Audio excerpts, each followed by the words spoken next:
Hello students. तो कैसे हैं आप लोग। तो आज हम लोग हमारी केमिस्ट्री का ऑर्गेनिक केमिस्ट्री का जो सेकंड चैप्टर है वो स्टार्ट करने वाले हैं क्लास 12th के लिए। देखो बेटा, तो aldehyde ketones and carboxylic acids इनको हम स्टार्ट करने वाले हैं। और अगर हम इस चैप्टर के अंदर की बात करें तो सबसे पहले हम लोगों को इस चैप्टर में क्या क्या पढ़ना है, तो ध्यान से देखना हम क्या क्या पढ़ने वाले हैं इस चैप्टर में। हम सबसे पहले इस चैप्टर में बात करेंगे कि हमारा कार्बोक्सिलिक जो अपना एल्डिहाइड कीटोन्स जो होते हैं वो किस तरह के ग्रुप्स को फॉलो करते हैं। मतलब हम लोग कार्बोनाइल ग्रुप की बात करेंगे जिसमें अपने एल्डिहाइड और कीटोन्स आते हैं। उसके अलावा जैसे हम लोग सबसे पहले कार्बोनाइल कंपाउंड्स की इंपॉर्टेंस क्या है, जो भी हमारी डेली लाइफ में वगैरह में इंपॉर्टेंस आती है उसकी बात करेंगे। फिर हम क्लासिफिकेशन ऑफ कार्बोनाइल कंपाउंड की बात करेंगे, किस तरह से क्लासिफाई कर सकते हैं। देन हम nomenclature, structure of carbonyl compound और preparation of aldehyde and ketones. हम ये वाला टॉपिक हो सकता है नेक्स्ट वीडियो में एक बार डिस्कस करेंगे। उससे पहले इन सभी टॉपिक्स के बारे में इस वीडियो में हम चर्चा करेंगे, राइट। तो देखिए आगे, देखिए बेटा, सबसे पहले हम अगर बात करें इंपॉर्टेंस ऑफ कार्बोनाइल कंपाउंड की, तो देखो aldehyde ketones and carboxylic acids are the organic compounds, right, containing carbon oxygen double bond. देखो आपका जो कार्बोनाइल ग्रुप है वो यही तो होता है, सी डबल बॉन्ड ओ। इसी में आप लोगों के एल्डिहाइड कीटोन्स कार्बोक्सिलिक, या यूं कह दीजिए aldehyde ketones carboxylic acids, amides, asters, anhydrides, आपके एसिड हैलाइड्स, इन सब में कौन सा ग्रुप प्रेजेंट होता है, कार्बोनाइल ग्रुप प्रेजेंट होता है, राइट। अब अगर नेक्स्ट हम टॉपिक की बात, नेक्स्ट लाइन की बात करें, double bond called carbonyl group which is one of the most important functional group in the organic chemistry, right. The compound where C double bond और carbonyl group is present are as follows. अभी मैंने जो नाम लिए आप देखो जरा, हम उन्हीं की बात करेंगे। सबसे पहले आपके पास में किसकी बात आ रही है, तो सबसे पहले अगर हम बात करें तो इन एल्डिहाइड्स, सबसे पहला हमारा हो गया कौन, एल्डिहाइड्स कार्बोनाइल ग्रुप बॉन्डेड होता है आइदर टू हाइड्रोजन एटम्स और वन कार्बन एटम। देखो अगर मैं इसी एल्डिहाइड कीटोन की बात करूं तो देखो एल्डिहाइड्स में एक H होगा एक R होगा, मतलब यही कार्बोनाइल ग्रुप अगर H से और R से जुड़ रहा है तो ये क्या कहलाएगा, एल्डिहाइड कहलाएगा। ओके, अगर हम दोनों R लगा दें तो बेटा ये क्या बन जाने हैं, कीटोन्स बन जाएंगे। क्या बन जाएंगे, कीटोन्स बन जाएंगे। अगर अभी पहले मैंने क्या बोला, अगर हमारे पास में एक R है और एक H है डबल बॉन्ड O के साथ, वो हमारे लिए बेटा क्या बन जाएगा, एल्डिहाइड बन जाएगा। कीटोन देख लिया। अब इसके अलावा देखो अगर ये एक R हो और अगर यहाँ पे OH आ जाए तो हम उसको क्या बोल देंगे, कार्बोक्सिलिक एसिड बोलेंगे। यही अगर आपका एक R और उसके साथ में NH2 आ जाए तो बेटा इसको बोलते हैं एमाइड्स। क्या बोलते हैं, एमाइड्स। ये सब आपको पता होना पड़ेगा, कौन से फंक्शनल ग्रुप्स है, क्या नाम है उनका। इसी तरह से एक नाम और बन जाता है R C double bond O C L, इसको क्या बोलते हैं हम लोग, एसिड हैलाइड बोलते हैं। क्या बोलते हैं, एसिड हैलाइड्स बोलते हैं। एक और जो आपके प्रॉपर कई बार आपने नाम सुना होगा, एनहाइड्राइड, तो इसको हम बोलते हैं एसिड एनहाइड्राइड्स। तो ये सारे क्या है, कार्बोनाइल ग्रुप से बनने वाले कुछ कंपाउंड्स है, ऑर्गेनिक कंपाउंड्स है, राइट। चलिए आगे देखिए। अब अगर हम नेक्स्ट टॉपिक की बात करें, नेक्स्ट लाइन की बात करें तो क्या कह रहा है ये, तो पहला तो आपका यहाँ पे हो गया एल्डिहाइड्स जिसमें मैंने आपको बता दिया। उसके बाद में आ जाता है कीटोन्स जिसमें दोनों आर कौन है, एल्काइल ग्रुप्स जुड़े हुए होंगे कार्बोनाइल ग्रुप के साथ में। उसके अलावा आपके यहाँ पे नेक्स्ट आ जाता है कार्बोक्सिलिक एसिड, जो मैंने अभी आपको बताया R C double bond O OH, ये क्या हो जाएगा आपका, कार्बोक्सिलिक एसिड हो जाएगा। वे carbon is attach to carbon और हाइड्रोजन एंड नाइट्रोजन, अभी मैंने आपको ये भी बताया, उसको बोलते हैं एमाइड। ये NH2 के साथ अगर कनेक्टेड हो तो उसे क्या बोलेंगे, एमाइड्स बोलेंगे। तो ये सारे क्या कहलाते हैं, carboxylic acids, amides, anhydrides, carbonyl compounds के डेरिवेटिव्स कहलाते हैं। क्या कहलाते हैं ये, कार्बोनाइल कंपाउंड के डेरिवेटिव्स कहलाते हैं, है ना। एक और अभी मैंने बताया था एसिड हैलाइड्स, तो अगर उसमें क्लोरीन लगा दो तो ये क्या हो जाएगा, है ना, एसिड क्लोराइड्स बोलते हैं इनको। तो ये सारे हमको ध्यान में रखने होते हैं। नेक्स्ट बात करें अगर हम लोग, तो देखो क्या है इंपॉर्टेंस ऑफ कार्बोनाइल कंपाउंड। अब देखो कुछ एग्जांपल्स आपको पता होने चाहिए। देखो कोई भी टॉपिक पढ़ रहे हैं तो आपके दिमाग में ये आना चाहिए कि सर ये हमारी डेली लाइफ में कहाँ काम आएगा, हम इसे कहाँ यूज करेंगे। तो देखो सबसे पहले पेनिसिलिन, नाम सुना होगा आपने, ये एक बहुत बेहतरीन एंटीबायोटिक है। एंड अलेक्जेंडर फ्लेमिंग ने इसकी डिस्कवरी करी थी, छोटी क्लासेस में आपने कभी ना कभी पढ़ा होगा। Penicillin is a revolutionary drug that helps to reduce the death due to bacterial infection. तो एक तरह से ये कौन होता है, एंटी बैक्टीरियल ड्रग है। ये एक तरह की कौन है बेटा, एंटी बैक्टीरियल ड्रग है। और ये एंटी बैक्टीरियल ड्रग में जो मेन जो कंपाउंड की बात कर रहे हैं वो एक तो होता है एमाइड और एक होता है कार्बोक्सिलिक एसिड। तो ये एमाइड और कार्बोक्सिलिक एसिड, देखो ये जो तुम्हें दिख रहा है ना, तो ये C double bond O R और एक तरफ अगर आ जाए NH2, ये NH2 हो सकता है, ये आपका N के साथ एक सिंगल बॉन्ड अलग से कोई और बॉन्ड बना ले, हाइड्रोजन हो ना हो, इस तरह से ये वाला ग्रुप कौन सा है, एमाइड। ये वाला भी देखो C double bond O N H, ये भी कौन है, एमाइड है। ये वाला कौन हो गया, C double bond O OH, carboxylic acid. Just for example आपको ये पता रखना होता है कि एमाइड्स या कार्बोक्सिलिक एसिड या जिन कार्बोनिल कंपाउंड्स की हम बात कर रहे हैं वो हमारे डेली लाइफ में कितने इंपॉर्टेंट होते हैं। तो पेनिसिलिन आपको ध्यान रखना है, एनसीईआरटी में इसके बारे में डिस्कशन नहीं है बट पता होना चाहिए। ये आपके एनसीईआरटी का ही टॉपिक है, आया हुआ है क्वेश्चन कि वेनिला प्लांट की एक्सट्रैक्ट से या वेनिला सीड से मिलने वाला जो कंपाउंड है वो कौन है, वेनिलीन है। याद रखना, vanillin is used in a flavouring agent. जो तुम वनीला आइसक्रीम खाते हो ना, वो वनीला आइसक्रीम का जो फ्लेवर आ रहा है, जो उसकी फ्रेग्रेंस आ रही है, वो उस वेनिलीन की वजह से है। और इसमें क्या क्या है, एक तो आपका ये हाइड्रोक्सिल ग्रुप है, ठीक है, और किसके साथ जुड़ा हुआ है, ये एल्डिहाइडिक ग्रुप के साथ जुड़ा हुआ है। साथ ही साथ कौन है इसमें, ईथर है। ये कुछ इस तरह से स्ट्रक्चर है। अगर मैं इसको आपके नॉर्मल स्ट्रक्चर की तरह बात करूं तो ये हो जाएगा तुम्हारा CHO, ये हो जाएगा तुम्हारे पास में डबल बॉन्ड्स, यहाँ पे आपके आ जाएगा OCH3 और यहाँ तुम्हारे आ जाएगा OH। ये है आपका वेनिलीन। बोलो बात समझ में आई कि नहीं आई, क्लियर है। तो वेनिलीन जो है ना, ये आपके यहाँ पे आपको ध्यान रखना है, ये एग्जाम में आ चुका है, बोर्ड का क्वेश्चन है। वेनिला एक्सट्रैक्ट या वेनिला सीड्स में प्रेजेंट होता है, वेनिला प्लांट से ये आपको देखने को बनने को मिलता है। बोलो क्लियर। उसके बाद में अगर बात करें, दूसरा आ जाता है आपका एम्बेलमिंग। तो ये एम्बेलमिंग क्या है, तो ये भी देखो एक तरह का art and science of preserving human remain by treating them with aqueous solution of the formaldehyde which is known as formalin. तो एक्चुअली ये एक तरह का फॉर्मेल्डिहाइड की बात कर रहा है। ये एम्बेलमिंग का मतलब क्या है, कोई कंपाउंड नहीं है, किसी भी लिविंग ऑर्गेनिज्म जो भी डेड हो गया है, अब उसकी जो सेल्स है उनको प्रोटेक्ट करना है, जैसे प्लांट है, एनिमल है या इंसान है, उनको अगर प्रिजर्व करना है। इवन बायोलॉजी के स्टूडेंट्स को पता होगा, जब आप लैब में जाते हो तो आपको बहुत सारे स्पेसिमेंस मिलते हैं। उस स्पेसिमेन में क्या होता है, कुछ ऐसे एनिमल्स होते हैं, है ना, आपका प्रॉन देखने को मिलेगा, आपको पाइला होगा, यूनियो होगा, है ना, बहुत सारे ऐसे अलग अलग कुछ लीबियो होगा, मतलब ये कुछ मछलियाँ होती है, वो होंगी, फिशेज होंगी, उनको एक ग्लास के जार में रखा जाता है और वो खराब नहीं होती। तो उसकी वजह क्या है, उसकी वजह है फॉर्मेलिन। इसको एक्चुअली अगर तुम लोग अपने बोर्ड के क्वेश्चन के पॉइंट ऑफ व्यू से देखो तो ये क्या है, formalin is the 40% aqueous solution of formaldehyde and formaldehyde एक क्या हो गया, एल्डिहाइड हो गया, HCHO। तो यहाँ इन्होंने HCHO की बात करी है। तो फॉर्मेल्डिहाइड के 40% एक्वस सॉल्यूशन को हम क्या बोलते हैं, फॉर्मेलिन, जो कि टिश्यूज के प्रिजर्वेशन में काम में आता है, राइट। नेक्स्ट बात करें अगर हम लोग क्लासिफिकेशन ऑफ कार्बोनाइल कंपाउंड की, देखो बेटा जनरल स्ट्रक्चर कार्बोनाइल कंपाउंड की कुछ इस तरह से होती है। ये वाई जो है ना, ये वाई डिफरेंट डिफरेंट ग्रुप्स है ना। देखो मैं वापस से एक बार के लिए चीजें बता देता हूं अगर आपको किसी को आइडिया नहीं है। वाई क्या क्या हो सकता है, वाई अगर आपका H है तो ये आपका बन जाएगा एल्डिहाइड।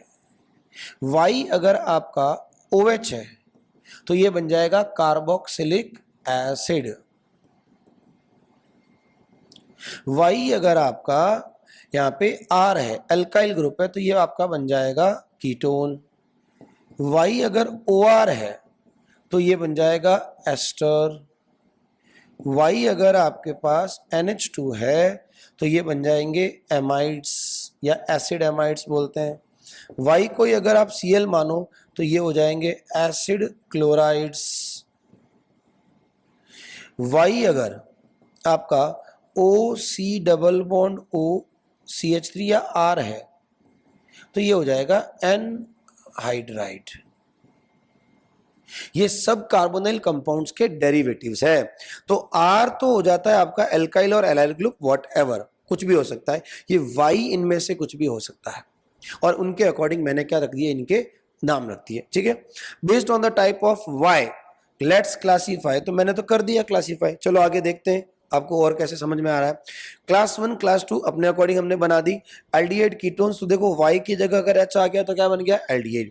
Y की जगह R आ गया तो क्या बन गया, कीटोन। और Y की जगह अगर OH आ गया तो वो क्या हो जाएगा, कार्बोक्सिलिक एसिड। अब देखो, क्योंकि हमारा चैप्टर कौन है, एल्डिहाइड कीटोन कार्बोक्सिलिक एसिड, तो हम इन तीन की बात करेंगे। हमने क्लास 1 में इसको क्यों रखा और क्लास 2 में इसको क्यों रखा, इसका भी मैंने एक रीजन रखा है। क्या रखा है, देखो बेटा, जब इस चैप्टर को पूरा डिटेल में बात करोगे ना, तो स्टार्टिंग में आपको एल्डिहाइड कीटोन्स की ही बात करनी है। तो ये चल रही है क्लास 1 कार्बोनिल ग्रुप की, और अगर हम जब जैसे ही एल्डिहाइड कीटोन कंप्लीट कर देंगे, उनकी physical properties, chemical properties, preparation methods, है ना, इंपॉर्टेंट कंपाउंड, सब कुछ करने के बाद में हम लोग कार्बोक्सिलिक एसिड स्टार्ट करेंगे। इसलिए हमने इसको दो कैटेगरी में डिवाइड किया है। वैसे जो डिफरेंट डिफरेंट क्लासेस और पॉसिबल थी वो हमने वहां पे पीछे लिख दी है, राइट। आगे देखिए, common day to day life examples of class 1, मतलब आपके एल्डिहाइड कीटोन्स के कुछ अपने जो डेली लाइफ के एग्जांपल्स में सबसे पहले आता है बेंजेल्डिहाइड। और ये कहाँ होता है, जो बीटर आलमंड्स होते हैं, जो कड़वे बादाम जो होते हैं, है ना, जिसको खाने से ताकत आती है भाई, है ना, दिमाग तेज होता है, बोलते हैं बादाम खाने से ताकत आती है, नहीं आती। ठोकर खाने से दिमाग चलता है, दिमाग तेज बादाम खाने से नहीं होता, दिमाग ठोकर खाने से होता है। जितनी ठोकरें खाओगे, जितने फेलियर्स होंगे, उतना ही आप लोगों की पॉलिशिंग होगी।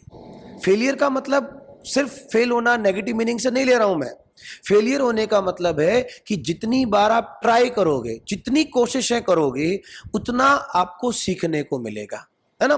देखो, हमेशा याद रखना, हारना एक सही शब्द नहीं है किसी के लिए बोलना। सीखना हारने की जगह यूज करा करो। कहीं बोल देना कि मैं हार गया, मैं फेल हो गया, तुम फेल नहीं हुए हो, तुमने सीखा है। हर हार आपको कुछ सिखा के जाती है, हर बार सिखा के जाती है।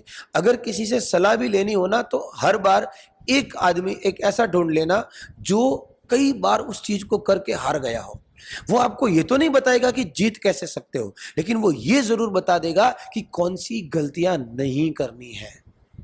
तो स्टूडेंट्स, बादाम खाने से शायद दिमाग बढ़ता होगा, मैं उसके लिए श्योर नहीं हूं, लेकिन मैं ये जरूर कहूंगा, ठोकर खाने से आदमी जरूर सीखता है। तो अब आपको ये तय करना है कि आप दूसरों के किए हुए से सीखते हो या खुद ठोकर खा के सीखना चाहते हो, वो आपके ऊपर है। ये स्मार्ट लोगों की खासियत है। आप खुद हर बार ठोकर खा के सीखोगे, दैट्स योर चॉइस, तब भी आप सीखोगे, नो डाउट। लेकिन अगर आपने अपने आप को स्मार्ट बना दिया, खुद ने कम से कम ठोकरें खाने की कोशिश करी और दूसरों की ठोकरों से, दूसरों के डिफीट से सीखा, then you will achieve your goal very soon. Okay, so move to the topic. कड़वे बादाम में, बिटर आलमंड्स में कौन होता है, बेंजेल्डिहाइड। और बेंजेल्डिहाइड कुछ हमारा इस तरह से दिखता है, ये है बेंजेल्डिहाइड। नेक्स्ट टॉपिक की बात करें, नेक्स्ट आपके आ जाता है सिनेमन। मोस्ट इंपोर्टेंट लगा देना, ये तुम्हारे एनसीईआरटी की बुक में है। सिनेमन के अंदर होता है सिनेमेल्डिहाइड। ये आपको कंपाउंड जो दिख रहा है सिनेमेल्डिहाइड बुक में दे रखा है, तो आप आराम से इसको 2-3 बार बेटा बना लेना, है ना। बनाओगे तो आपको सीखने को मिलेगा, नहीं तो फिर आप क्या हो जाएगा, आप इसको भूल जाओगे। OCH3, ये क्या हो जाएगा आपका, सॉरी, ये तो हो गया आपका वेनिलिन, ये सब ये तो मैंने बता दिया। तो ये तो हो गया आपका वेनिलिन। देखो सिनेमेल्डिहाइड कहाँ गया, सिनेमेल्डिहाइड ये रहा। देखो, ये जो मॉलिक्यूलर टाइप स्ट्रक्चर आपको देखने को मिल रही है, ऐसी आपको एग्जाम में बना के नहीं आना है। CH, ये आ गया आपका डबल बॉन्ड, ये CH सिंगल बॉन्ड, CHO, ये आ गया आपका बेंजीन रिंग, फिर इसके साथ CH और CH के साथ डबल बॉन्ड CH और CHO। ये क्या है आपका, सिनेमेल्डिहाइड, सिनेमेल्डिहाइड। ध्यान रखना कहाँ होता है, सिनेमन में। सिनेमन किसको बोलते हो तुम, दालचीनी, नाम सुना होगा तुमने।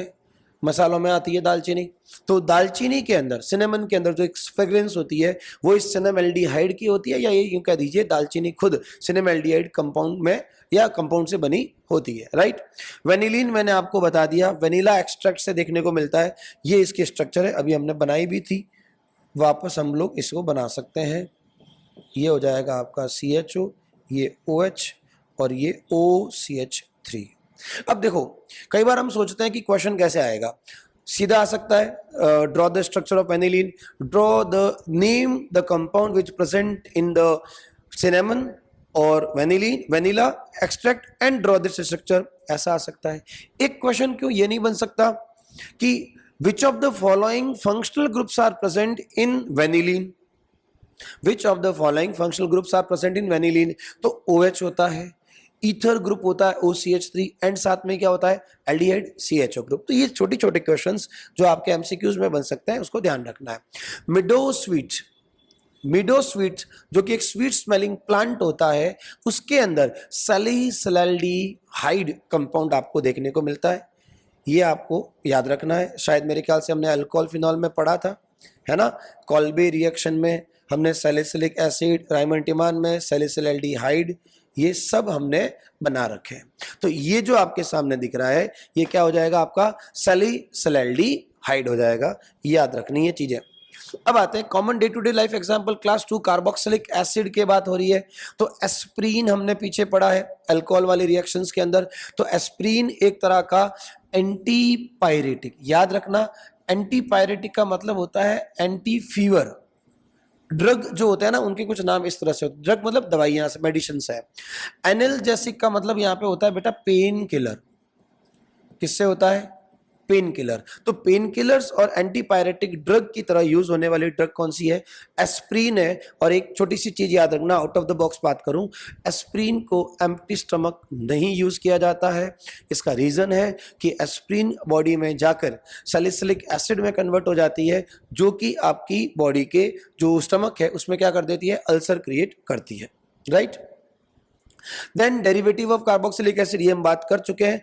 एसिड हैलाइड या एसाइल हैलाइड बोलते हैं इनको, एसिड एनहाइड्राइड्स बोलते हैं, ये चीजें अभी मैंने आपको पीछे बताई। उसके अलावा एनहाइड्राइड्स के बाद में मैंने एसिड एमाइड्स बताए, एस्टर्स बताए। ये कुछ एग्जांपल्स है जो आपको पता होने चाहिए। आगे बात करें बेटा, तो ये आपके एमाइड्स हो गए, Y की जगह NH2 लगाया था, Y की जगह OR लगाया था, क्या बन जाएंगे, एस्टर बन जाएंगे। ये सब छोटी छोटी चीजें आप पढ़ चुके हो। अब आता है हमारा चैप्टर, क्या है हम इस चैप्टर में पढ़ने वाले हैं। तो देखो, nomenclature, structure, preparation, physical properties, chemical properties and uses, ये पूरा एल्डिहाइड कीटोन का पूरा हम लोगों ने एक स्ट्रक्चर बना रखा है, ठीक है। अब इनमें से धीरे धीरे सीक्वेंस वाइज हम लोग इस चैप्टर को स्टार्ट करेंगे और उसके आगे बढ़ेंगे, राइट। सबसे पहले देखो कॉमन वर्ड्स। देखो मैं आपको है ना एक छोटी सी बात बता देता हूं, आगे कभी आपके काम आएगी। जब हम लोग कॉमन नेमिंग देते हैं ना, वैसे तो कॉमन नेमिंग के बहुत ज्यादा कोई रूल्स नहीं होते हैं, बट कुछ बातें आपको कॉमन नेमिंग में याद रखनी होती है। एक तो जो स्ट्रेट कार्बन चेन कभी भी देखने को मिलती है, तो उनके लिए हम लोग N वर्ड यूज करते हैं, ये आपको शायद पता होगा।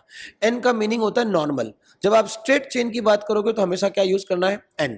मैं जो बात बताने वाला हूं वो क्या है, अगर कार्बन का नंबर 1 है तो कॉमन नेमिंग में उसके नाम के आगे आता है बेटा फॉर्म। कार्बन 2 है तो उसके नाम के आगे आता है एसिड। कार्बन अगर 3 है तो उसके नाम के आगे आता है प्रोपियन। कार्बन अगर 4 है तो उसके नाम के आगे आता है ब्यूटायर। कार्बन अगर 5 है तो उसके नाम के आगे आता है वेलर। ये थोड़ा सा याद रखना, काम आएगा। वेलर कब लगाता है, ब्यूटाइर कब लगाता है, प्रोपियन कब लगाना है, एसिड कब लगाना है, फॉर्म कब लगाना है, ये याद रखना।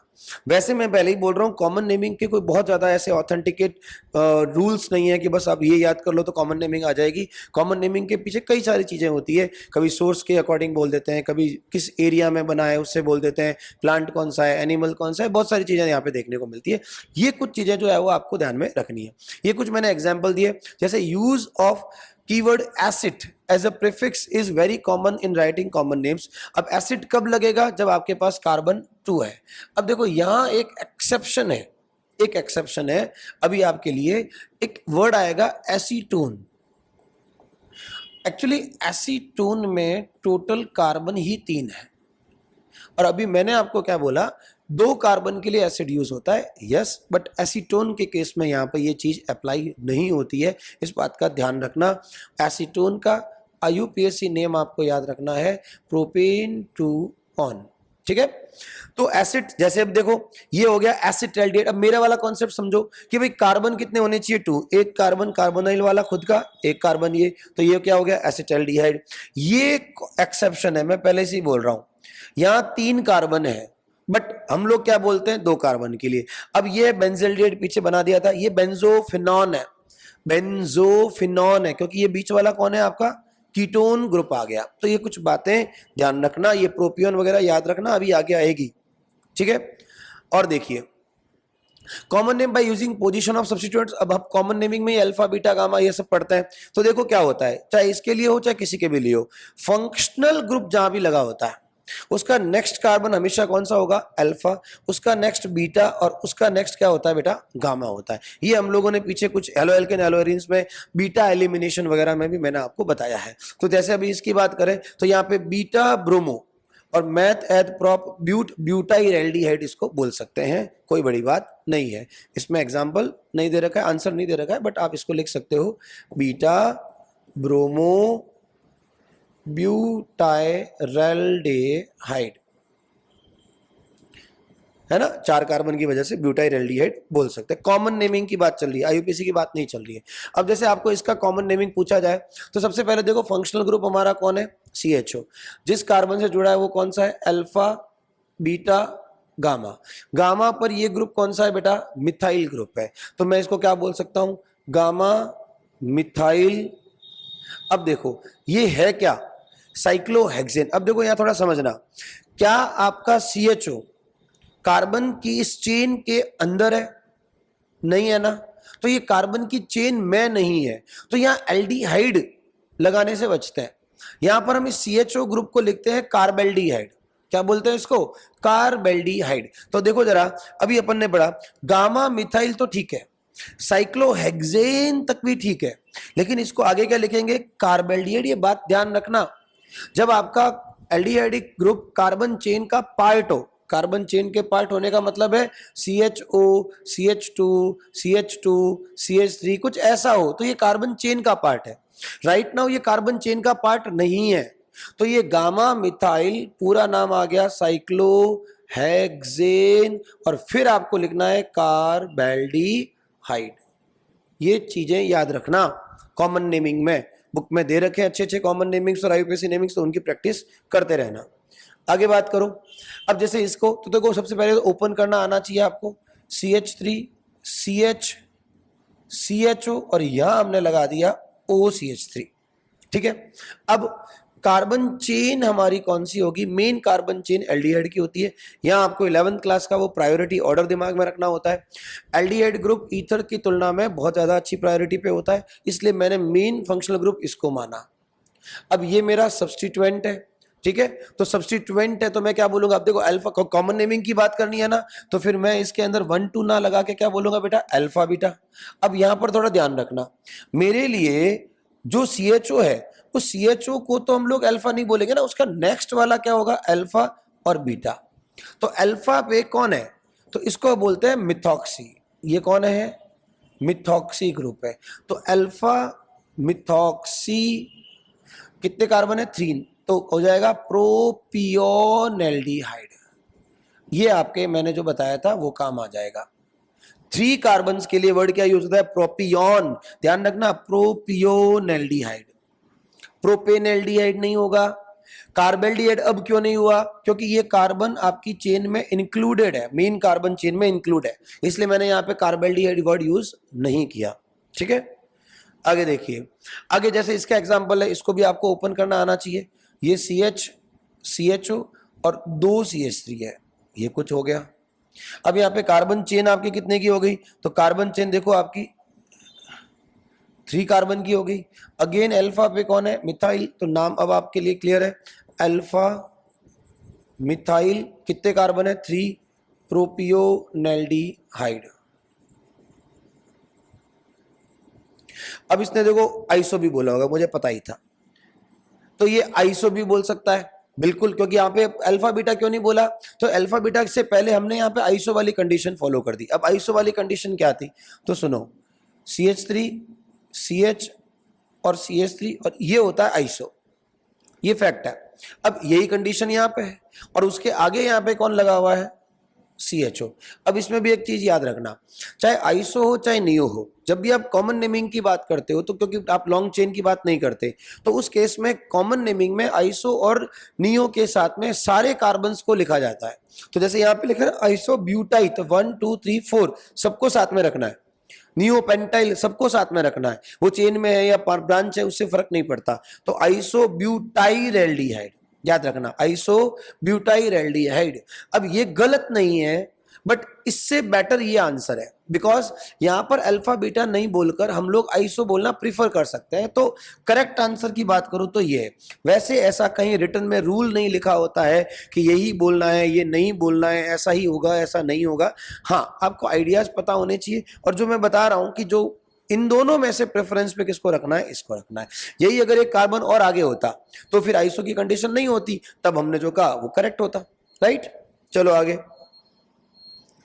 नेक्स्ट आपका देखो, ये कुछ मैं आपको होमवर्क दे रहा हूं, है ना, अगर हो सके तो आप इनको याद रखें। अब देखो सबसे पहले तो क्या है, match the following aldehydes with their common name. अब देखो यहां पर कुछ चीजें तो आपको याद रखनी पड़ेगी, क्योंकि देखो कॉमन नेमिंग में कुछ ऐसा आइडेंटिफिकेशन नहीं हो सकता। जैसे अभी एक्रोलीन है, अब तुम एक्रोलीन को पढ़ के क्या बता सकते हो कि एक्रोलीन किसे बोलेंगे। जैसे अगर ब्यूटाइलएल्डिहाइड हो, प्रोपियोनएल्डिहाइड हो, तो प्रोपियोन के साथ तो आपको समझ में आता है कि 3 कार्बन वाला कोई होगा। अब एक्रोलीन इसमें से कौन सा है नहीं पता। एक जो चीज तुम आराम से पता लगा सकते हो वो है वेलरएल्डिहाइड। मैंने आपको कहा था वेलर मीन्स 5, वेलर मीनिंग 5 से है, तो वेलरएल्डिहाइड मतलब एक तो ये हो गया। वैसे एक्रोलीन बता देता हूं, ये होता है एक्रोलीन, याद रखना। ये होता है थैलेल्डिहाइड, थैलेल्डिहाइड, इसी को हम लोग थैलिक एसिड में भी कन्वर्ट करते हैं, तो ये हो जाएगा आपका थैलिक एसिड। तो थैलिक एसिड है और ये थैलेल्डिहाइड है, एंड फाइनली मेटा ब्रोमोबेंजील्डिहाइड, ये है बेटा पूरा का पूरा बेंजीन रिंग के साथ एल्डिहाइड, यहां आपके लगा हुआ है ब्रोमो, तो ये हो जाएगा मेटा। कैसे हुआ, तो देखो CHO जिस कार्बन से लगा हुआ है उसके नेक्स्ट कार्बन को बोलते हैं ऑर्थो, उसके नेक्स्ट को बोलते हैं मेटा, और उसके अगले वाले को क्या बोलते हैं, पैरा। तो हमने इसका नाम दे दिया मेटा ब्रोमो। याद रखना, ऑर्थो मेटा पैरा सिर्फ बेंजीन रिंग पर तभी लगेगा जब उसके साथ कोई फंक्शनल ग्रुप हो। अभी इससे पहले एक साइक्लोहेक्सेन वाली चेन आई थी, तो वहां पर हम ऑर्थो मेटा की बात नहीं करते हैं, इस बात का आपको ध्यान रखना है।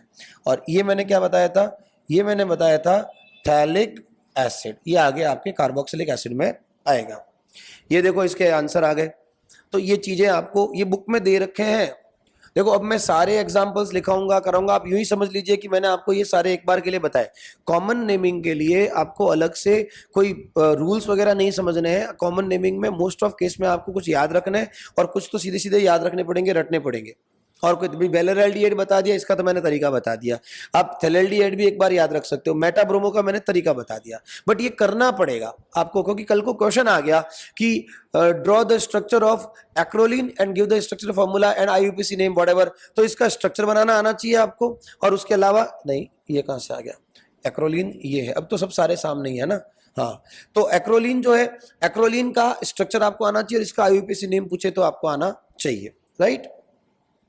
ये आपका, मैं आपको एक होमवर्क दे देता हूं, आपको इसे मैच करना है। अब ये मेसिटाइल ऑक्साइड वगैरह जो है ये बुक में दे रखे हैं, होपफुली आप कर लोगे और आपको समझ में भी आ जाएगा। देखो ऐसे क्वेश्चंस में जो आते हैं पहले उनको एक बार के लिए चेक करो, जो है पीछे बचेगा वही हो जाएगा, क्योंकि मेसिटाइल से आपको कुछ समझ में तो आएगा नहीं। तो इस केस में आपको ये पता रखना पड़ेगा कि मेसिटाइल ऑक्साइड कौन है, कैसा है, ठीक है। आगे बात करें अगर हम लोग, ये इसके एग्जाम्पल सोल्यूशंस आ गए, एक बार आप ट्राई करना खुद से, जो हो सकता है वो, फिर ये इनके क्या हो जाएंगे, आपके आंसर्स हो जाएंगे, राइट। उसके बाद में नेक्स्ट देखिए स्ट्रक्चर ऑफ कार्बोनाइल ग्रुप, ठीक। तो बेटा अगर अपन लोग कार्बोनाइल ग्रुप के स्ट्रक्चर की बात करें तो देखो आपको यहाँ पे क्या समझना है। सबसे पहले तो कार्बोनाइल कार्बन जो होता है वो कैसा कार्बन है बेटा, sp2 हाइब्रिडाइज्ड कार्बन है। कैसा कार्बन है, sp2 हाइब्रिडाइज्ड कार्बन है। तो सबसे पहले तो आपके दिमाग में यह आ जाना चाहिए कि इस कार्बन के लिए हाइब्रिडाइजेशन क्या हो जाएगी, sp2 हो जाएगी। अब sp2 कार्बन है तो ये क्या होना चाहिए बेटा, ट्राइगोनल प्लेनर होना चाहिए। कैसा होना चाहिए, ट्राइगोनल प्लेनर होना चाहिए, ये भी आपको बात समझनी पड़ेगी, ठीक है। अब ट्राइगोनल प्लेनर है तो इसका बॉन्ड एंगल ऑलमोस्ट क्या हो जाएगा, 120 डिग्री हो जाएगा, राइट। तो सबसे पहले तो आपको पता होना चाहिए कार्बोनाइल कार्बन जो होता है एल्डिहाइड कीटोन का, ये एमसीक्यूज में ऐसे क्वेश्चंस आ जाते हैं। कौन सा हाइब्रिडाइज्ड है, sp2 हाइब्रिडाइज्ड है। One of the 3 sp2 hybridized orbital get involved in the sigma bond formation. ये तीनों के तीनों क्या बनाते हैं, सिग्मा बनाते हैं, लेकिन इसमें एक सिग्मा के साथ साथ क्या बनता है, पाई भी बनता है। With half filled p orbital of oxygen atom whereas rest of 2 are consumed in sigma bond formation with hydrogen atom and carbon depending on the structure. बिल्कुल ठीक है, यहाँ पर H हो सकता है और R हो सकता है, तब तो वो हो जाएगा एल्डिहाइड, और अगर दोनों के केस में आपके R आ गया तो ये हो जाएंगे कीटोन्स, राइट। तो ये चीज आपको थोड़ी सी दिमाग में रखनी होती है। Unhybridised p orbital of carbonyl carbon जो होता है वो यहाँ पे क्या बनाता है, पाई बॉन्ड। तो ये बेसिकली आपने 9th-10th में 11th-12th में आपने ये चीजें पढ़ी है। तो आपके पास में ये अनहाइब्रिडाइज्ड p ऑर्बिटल जो होता है वो कुछ इस तरह से क्या बनाता है, पाई बॉन्ड बनाता है। यहाँ पर आपके पास 2 हो जाते हैं लोन पेयर्स, ये आगे स्ट्रक्चर भी आने वाली है, ये हो जाएंगे आपके सिग्मा बॉन्ड्स, राइट। तो ये कार्बोनाइल कंपाउंड का या कार्बोनाइल ग्रुप का क्या हो गया, ऑर्बिटल स्ट्रक्चर हो गया, राइट। ये आपको मैंने आपको बता दिया। आगे देखिए, अब देखिए ये जो चीज अपन ने बोली थी कि electronegativity of oxygen as you know क्या होती है, ऑक्सीजन से, ऑक्सीजन की ज्यादा होती है कार्बन से। तो क्या हम इसको इस तरह से इलेक्ट्रॉन का मूवमेंट करवा सकते हैं? अगर इलेक्ट्रॉन का मूवमेंट करवाएंगे तो यहाँ पार्शियल नेगेटिव और यहाँ क्या आ जाएगा, पार्शियल पॉजिटिव चार्ज आ जाएगा। एंड जब ये कंप्लीट इलेक्ट्रॉन का ट्रांसफर हो जाएगा तो यहाँ पे हम माइनस और यहाँ पे हम क्या लिख सकते हैं, प्लस लिख सकते हैं, राइट। अब देखो समझने वाली बात क्या है, क्या ये कार्बन अपने लिए इलेक्ट्रॉन डेफिशिएंट नहीं हो गया? क्या ये जो अपना कार्बन लिख रहा हूं मैं, क्या मैं इसको इलेक्ट्रॉन डेफिशिएंट बोल सकता हूं? ऑब्वियसली ये जो है आपका इलेक्ट्रॉन डेफिशिएंट है। तो इलेक्ट्रॉन डेफिशिएंट होने की वजह से इसको क्या बोला जा सकता है, लुईस एसिड बोला जा सकता है। और इसको ही हम बोलते हैं electrophilic centre, electron loving centre. तो इलेक्ट्रॉन डेफिशिएंट है तो ये इलेक्ट्रॉन को अपनी तरफ अट्रैक्ट करेगा, इसलिए इसका नाम क्या पड़ जाएगा, इलेक्ट्रोफिलिक सेंटर बोल देंगे इसको। ठीक उसी तरह से अगर हम ऑक्सीजन की बात करें तो ऑक्सीजन क्योंकि लुईस बेस का काम करेगा। देखो लुईस एसिड, लुईस बेस क्या होता है, वापस से याद रखना, इलेक्ट्रॉन डेफिशिएंट स्पीसीज या साइट, इलेक्ट्रॉन डेफिशिएंट साइट जो होगी या जो भी एटम इलेक्ट्रॉन डेफिशिएंट है वो आपका लुईस एसिड की तरह बिहेव करेगा। और इलेक्ट्रॉन रिच जो है, इलेक्ट्रॉन रिच स्पीसीज या यूं बोल दीजिए इलेक्ट्रॉन रिच साइट या एटम जो होगा वो किसकी तरह बिहेव करेगा, लुईस बेस की तरह। क्योंकि ऑक्सीजन पे पार्शियल नेगेटिव चार्ज है तो हम इसको एक न्यूक्लियोफाइल या न्यूक्लियोफिलिक सेंटर और एक लुईस बेस की तरह ट्रीट कर सकते हैं। तो इलेक्ट्रोफिलिक सेंटर कौन हो गया, कार्बन। न्यूक्लियोफिलिक सेंटर कौन हो गया, ऑक्सीजन। Is it clear? ठीक है। तो अब देखो नेक्स्ट अगर बात करें हम लोग, आपकी बुक में कैसे आपको कार्बोनाइल ग्रुप की प्रिपरेशन और सॉरी कार्बोनाइल ग्रुप का स्ट्रक्चर बता रखा है उसको देखना। तो देखो बेसिकली आपका कार्बोनाइल जो होता है वो कुछ इस तरह से हम लोग लिखते हैं, C डबल बॉन्ड हो। अब ये C डबल बॉन्ड हो एक्चुअली दिखता कैसा है, इसको समझना कैसा है। तो हमने क्या कहा था अभी कि पीछे ये दोनों सिग्मा बॉन्ड्स और यहाँ पर भी कौन है, सिग्मा बॉन्ड्स। अब आपकी बुक ने क्या किया है, आपकी बुक ने सबसे पहले तो इन तीनों के सिग्मा बॉन्ड्स के बारे में बात की है। ये तीन कौन है, सिग्मा बॉन्ड्स। उसके बाद में एक दूसरी स्ट्रक्चर बनाई है जिसमें ये कार्बन के बीच के सिग्मा बॉन्ड्स के अलावा पाई बॉन्ड्स की भी फॉर्मेशन को शो कर रहा है। तो ये डायग्राम एक बार बोर्ड्स में आ रखे हैं, तो इसको थोड़ा सा अच्छे से समझ के जाना कि सिग्मा बॉन्ड्स पाई बॉन्ड्स किस तरह से यहाँ पे एग्जिस्ट करते हैं, ये आपको ध्यान में रहना चाहिए। खास बात जो हमने अभी पढ़ी वो क्या थी कि ये जो कार्बन है वो कैसा है बेटा, sp2 ट्राइगोनल प्लेनर कार्बन है। तो इसकी स्ट्रक्चर जो 3 डायमेंशनल तुम्हारे बुक में दे रखी है वो थोड़ी दिमाग में रखना, बनानी नहीं है आपको, याद नहीं रहने वाली। वैसे भी बॉन्ड एंगल कितना आने वाला है, 120 डिग्री आने वाला है, राइट। दूसरी बात जो अभी अपन ने क्या पढ़ी कि नेचर ऑफ जो OH CO बॉन्ड है, नेचर ऑफ जो आपका CO बॉन्ड है उसकी क्या बात है। तो देखो अभी आपने क्या कहा कि ऑक्सीजन जो है वो अगर इलेक्ट्रॉन को अपनी तरफ अट्रैक्ट करता है तो यहाँ माइनस और यहाँ क्या आ जाएगा, प्लस आ जाएगा। तो इस तरह से हम लोग इस कार्बन को एक इलेक्ट्रोफिलिक सेंटर और इसी तरह से एक न्यूक्लियोफिलिक सेंटर की बात कर सकते हैं। ये थोड़ी सी चीजें आप लोग ध्यान में रखना है ना, जब आप रिएक्शन करोगे तो आपको ये सब काम में आएगी कि किस तरह से हम इलेक्ट्रोफिलिक सेंटर को यहाँ पे आगे रिएक्शन में काम में लेंगे और किस तरह से हम लोग न्यूक्लियोफिलिक सेंटर को काम में लेंगे। अब आपकी बुक में एक छोटा सा रेजोनेटिंग स्ट्रक्चर के बारे में बात की हुई है। तो कई बार क्या होता है, ये रेजोनेटिंग स्ट्रक्चर जो आती है कार्बोनाइल की, वो भी हमें कई बार पूछ लेते हैं। कैसे बनानी होती है? वही सेम चीज, सी डबल बॉन्ड ओ है, यहाँ पर ऑक्सीजन इलेक्ट्रॉन ट्रांसफर करेगा, और अब हम इसको किस तरह से लिख सकते हैं, सी ओ माइनस सी प्लस, और ये इसमें इंटर कन्वर्ट होगी, ये इसमें इंटर कन्वर्ट होगी, ये किसका स्ट्रक्चर हो जाएगी, resonating structure of carbonyl group हो जाएगी, राइट। तो ये अभी आपका बेसिक इंट्रोडक्शन जो है वो आपका यहाँ पे कंप्लीट हो जाता है।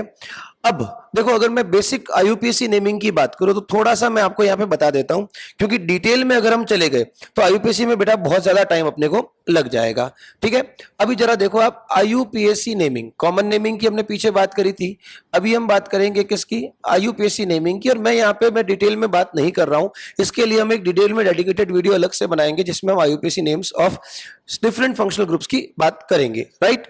अब जरा देखिए, अपने कोर्स में क्या है, एक तो आपका एल्डिहाइड है अभी के लिए, कार्बोक्सिलिक के लिए मैं बात अलग से करूंगा, और एक है हमारा कीटोन। सिंपली समझिए, एल्डिहाइड्स का जो सफिक्स लगता है बेटा, उस सफिक्स याद रखना है आपको, होता है अल, एल बोलते हैं, अल बोलते हैं, एक ही बात है। और अगर हम लोग इसके सफिक्स की बात करें तो ये हो जाएगा बेटा ऑन, क्या हो जाना है, ऑन हो जाना है, राइट। अल और ऑन को यूज कैसे करना है, तो देखो सिंपल लैंग्वेज में अगर बात करूं तो ये बन जाएगा एल्केनल और ये बन जाएगा एल्केनॉन, ठीक है। अब जरा ध्यान से देखिए, अगर हम एग्जांपल्स की बात करें तो सबसे पहले हमारा फर्स्ट एग्जांपल जो एल्डिहाइड्स में आता है वो आता है, देखो कॉमन नेम भी इसका याद रखना, फॉर्मेल्डेहाइड, ठीक है। अब इसका आईयूपीएसी नेम क्या होगा, कार्बन कितना है 1, तो क्या लगेगा मैथ, क्योंकि कार्बन फर्दर दूसरे कार्बन वैसे है भी नहीं, उनके साथ सिंगल बॉन्ड बनाए तो क्या बोलते हैं, एन, तो अब यहां बन जाएगा मैथेनल, याद रखना एन का ई हट जाएगा, अल लगेगा। ठीक उसी तरह से अगर मैं CH3 C double bond O H की बात करूं तो ये हो जाएगा बेटा एसिटल्डिहाइड, एसिटल्डिहाइड। और वैसे इसका आईयूपीएसी नेम हम क्या बोल देंगे, 2 कार्बन की वजह से क्या हो जाएगा, 2 कार्बन है तो एथ एन अल, तो एथेनल। उसके बाद में यही अगर आपका CH3 CH2 C double bond O और यहाँ पे H आ गया तो ये हो जाएगा प्रोपेनल, या इसको बोल देंगे प्रोपियोनैल्डिहाइड। ये जो मैं पहले लिख रहा हूं वो है कॉमन नेम, और बाद वाले आपके क्या हो जाएंगे, आईयूपीएसी नेम, प्रोपेनल। अगर मैं कीटोन्स की बात करूं तो देखो, कीटोन का जो फर्स्ट मेंबर है, कीटोन के अंदर जो आपका फर्स्ट मेंबर आता है उसमें एटलीस्ट कितने कार्बन होने चाहिए, 3 कार्बन्स होने चाहिए, ये आपका फर्स्ट मेंबर है, याद रखना। आरबीएससी बोर्ड में एक बार क्वेश्चन आया था एसीटोन का आईयूपीएसी नेम और उसकी स्ट्रक्चर पूछी थी, तो इसका बेटा कॉमन नेम तो हो जाएगा आपका एसीटोन, जो कि मैंने कहा था एक एक्सेप्शन है, और इसका आईयूपीएसी नेम हो जाएगा, देखो 3 कार्बन से, तो ये क्या हो जाएगा प्रोप, और प्रोप एन, और एन के आगे क्या लग जाएगा ऑन, तो ये बन जाएगा प्रोपेनॉन। और अगर हम बात करें तो CH3 C double bond O CH2 CH3 की बात करें तो इसका कॉमन नेम, आईयूपीएसी नेम क्या हो जाएगा, कॉमन नेम हर एक का अपने को याद नहीं रखना है, 4 कार्बन की वजह से ये हो जाएगा ब्यूटेन 2 ऑन। बोलो बात समझ में आई आपको? ये कुछ आपको कॉमन नेम से जो आपको याद रखने हैं। याद करो, कल हम लोगों ने एक एक्रोलीन पढ़ा था, CH2 double bond CH single bond CHO, याद आ रहा है? अब कल को क्वेश्चन ऐसे पूछ लिया गया कि एक्रोलीन का आईयूपीएसी नेम बताओ, तो सबसे पहले तो एक्रोलीन होता क्या है ये पता हो जाना चाहिए, इसको आप इंपोर्टेंट लगा सकते हो, ये बोर्ड्स में आ सकता है। एक्रोलीन के आईयूपीएसी नेम को कैसे करेंगे, तो देखो सबसे पहले तो लॉन्ग कार्बन चेन कितने की है, 3 कार्बन की लॉन्ग चेन है, 3 कार्बन की लॉन्ग चेन में हम लोग क्या करेंगे, तो मैथ एट प्रॉप, तो ये हो गया प्रॉप। अब जरा देखो 1 एंड सेकंड कार्बन पर इन है, तो ये हो जाएगा प्रॉप 2 इन, और फर्स्ट नंबर पे एल्डिहाइड है तो ये हो जाएगा 1 अल। वैसे इसको प्रॉप 2 इनैल भी डायरेक्ट बोल सकते हैं, प्रॉप 2 इनैल भी बोल सकते हैं। बोलो बात समझ में आ रही है? ये कुछ इंपॉर्टेंट एग्जांपल्स जो है वो आपको याद होने चाहिए। एक और देखो, यहां पे कल हमने बात की थी थैलेल्डिहाइड की, एक यहां पे भी था एक यहाँ पे भी था। कल भी मैंने आपको कहा था कि जब भी आपका कार्बन एल्डिहाइड ग्रुप अगर आपकी बेंजीन रिंग में नहीं है तो हम उसको क्या बोल देते हैं, आपको नॉर्मली कार्बेल्डिहाइड। बट अगर आपको यहाँ पे थैलेल्डिहाइड का आईयूपीएसी नेम पूछे तब भी ध्यान रखना है आपको यहाँ पे इसको बेंजीन बोलना, ये इंपॉर्टेंट लगा देना। ये जो भी एग्जाम्पल्स मैं बता रहा हूं ये एग्जाम में आने लायक है। तो बेंजीन, फिर बेंजीन के 1 और 2 पोजीशन पे कौन है, 1,2 डाई कार्बेल्डिहाइड। बोलो क्लियर, इंपॉर्टेंट चीज है, याद रखना। और वैसे इसको क्या बोलते हैं, थैलेल्डिहाइड। ये चीजें आप लोगों को बहुत अच्छे से याद होनी चाहिए, पता होनी चाहिए। एक आपकी बुक में देखो एक और एग्जांपल दे रखा है एसीटोन के केस में या कीटोन के केस में, थोड़ा देखो इसको, मैं आपको करा देता हूं। जैसे यहां पर इसको दे रखा है CH3 CH और उसके आगे आपके C double bond CH single bond C double bond O CH3, right. ये जो आपको दे रखा है इसको हमने कल क्या बोला था, मेसिटाइल ऑक्साइड। बोलो क्लियर। अब कल को ऐसा क्वेश्चन आ गया कि write the structure of mesityl oxide and its IUPAC name. अब इसको कैसे करना है, तो सबसे पहले तो आपको यहां पे लॉन्ग कार्बन चेन चूज करनी पड़ेगी। अब लॉन्ग कार्बन चेन आप ये चूज कर सकते हो, यस और नो। अब यहां पे क्योंकि आपका कार्बोनाइल ग्रुप सेकंड नंबर पे कीटोन वाला आ रहा है तो 1 2 3 4 5 हो गया। 4 पे कौन है, मिथाइल, तो पहले सब्स्टिट्यूएंट आएगा 4 मिथाइल। उसके बाद में देखो 1 2 3 पे कौन आ रहा है, डबल बॉन्ड, तो आप क्या लिखोगे, तो टोटल कार्बन कितने हैं 5, पेंट 2 इन। अब इन का तो ई हट जाएगा, ठीक है ना। तो जब इन का ई हट जाएगा तो सेकंड नंबर पे कौन है, कीटोन ग्रुप, तो इन 2 ऑन 3 इन है। इन कहां पर आ रहा है आपका, 3 पे आ रहा है। तो यहां देखो वापस एक बार के लिए यहां पे हम कर देंगे 3 इन। वापस देखो 1 2 3 4 5, 4 पे कौन है, मैथिल, तो 4 पे मैथिल। टोटल कार्बन कितने हैं 5, तो हमने बोल दिया पेंट। 3 पे डबल बॉन्ड आ रहा है तो पेंट 3 इन, और 2 पे कौन है, डबल बॉन्ड O है, तो वो क्या हो जाएगा, पेंट 3 और 3 इन और 2 ऑन। ये याद रखना पड़ेगा, मतलब याद इन द सेंस आपको याद तो ये रखना पड़ेगा, लेकिन आईयूपीएसी नेम्स बनाने आपको आने चाहिए। मैं एक काम करता हूं, आप लोगों को बुक में जितने भी आईयूपीएसी नेम्स दे रखे हैं टेबल वगैरह में, उनको एक बार आप प्रैक्टिस करें। जो जो एग्जाम्पल्स आपसे नहीं हो रहा है तो आप उसको कमेंट में या किसी भी दूसरे मीडियम से, जैसे कि मैंने आप लोगों को अपना टेलीग्राम चैनल वगैरह शेयर कर रखा है, तो आप मुझे उनके अंदर जितने भी डाउट्स आ रहे हैं वो नेक्स्ट वीडियो में मैं आपके कंप्लीट कर दूंगा। कमेंट में आप मुझे पेज नंबर के साथ में, इस पेज नंबर पे ये वाला एग्जाम्पल सर हमको समझ में नहीं आ रहा है, आप वहां पे कमेंट करेंगे, मैं नेक्स्ट वीडियो में उसको यहाँ पे बता दूंगा, ठीक है। तो ये बेटा हम लोगों ने इंट्रोडक्शन ऑफ कार्बोनाइल कंपाउंड्स पढ़ लिया, उसके बाद में कॉमन नेमिंग और आईयूपीएसी नेमिंग के थोड़े से हम लोगों ने यहाँ पे एग्जाम्पल्स कर लिए। नेक्स्ट वीडियो में हम लोग इनकी प्रिपरेशन मेथड्स को पढ़ेंगे, तो उसके आगे हम बात करेंगे। थैंक यू सो मच, मिलते हैं नेक्स्ट वीडियो में।